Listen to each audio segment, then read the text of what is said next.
ইনুছ তামুলী গৰিয়া মৰিয়াৰ অভিভাৱক নহয়, এয়া স্পষ্ট কথা। আমাৰ ঠাইত আমাক স্বৰ্গদেউসকলে দি যোৱা মাটিত য'ত আমি জীয়াই আছো, আমাৰ ভাতৃসকলৰ লগত, মটক জনগোষ্ঠীৰ লগত, মৰাণ জনগোষ্ঠীৰ লগত, ইয়াত বিভিন্ন মৰাণ লোকসকল ধৰ্মান্তৰিত ইছলাম ধৰ্ম গ্ৰহণ কৰিছে, মটক লোকসকল ইছলাম ধৰ্ম গ্ৰহণ কৰা ইতিহাস পোৱা যায়। গতিকে এইখন অসমত শিৱসাগৰৰ আৰু তিনিচুকীয়াৰ পাৰ্থক্যটো বহুত বেলেগ বেলেগ।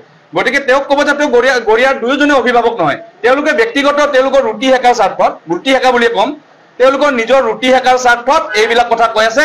হয়তো মোৰ অনুভৱ হয় তেওঁলোকে হয়তো নামনি অসমৰ কিছু অঞ্চলত তেওঁলোকে হয়তো বদৰুদ্দিন আজমলৰ পৰা কিবা টকা সংগ্ৰহ কৰি তেওঁলোকে ইলেকশ্যন খেলিব চাগে, তাৰ কাৰণে এনেকুৱা ভাষাবিলাক বা এনেকে TRP মানে কথাবিলাক কৈছে, যাৰ কাৰণে TRP ল'বলৈ সহজ হৈছে, কাৰণ তেওঁলোকে তেতিয়া জনপ্ৰতিনিধি হিচাপে নিৰ্বাচিত হ'ব পাৰিব। কিন্তু আজি মই ক'বলৈ যাওঁ তেওঁলোকে নামনি অসমত নহয়, কটুৱে খেলক তেওঁলোকে কেতিয়াও জিকিব নোৱাৰে। আৰু তেওঁলোকে যি গৰিয়াৰ অভিভাৱক হ'ব লৈছে, প্ৰকৃত গৰিয়া মৰিয়া দেখিয়ে কোনো বাংলাদেশী মিয়া বা পূৰ্ববংগীয় লোকক আশ্ৰয় নিদিয়ে।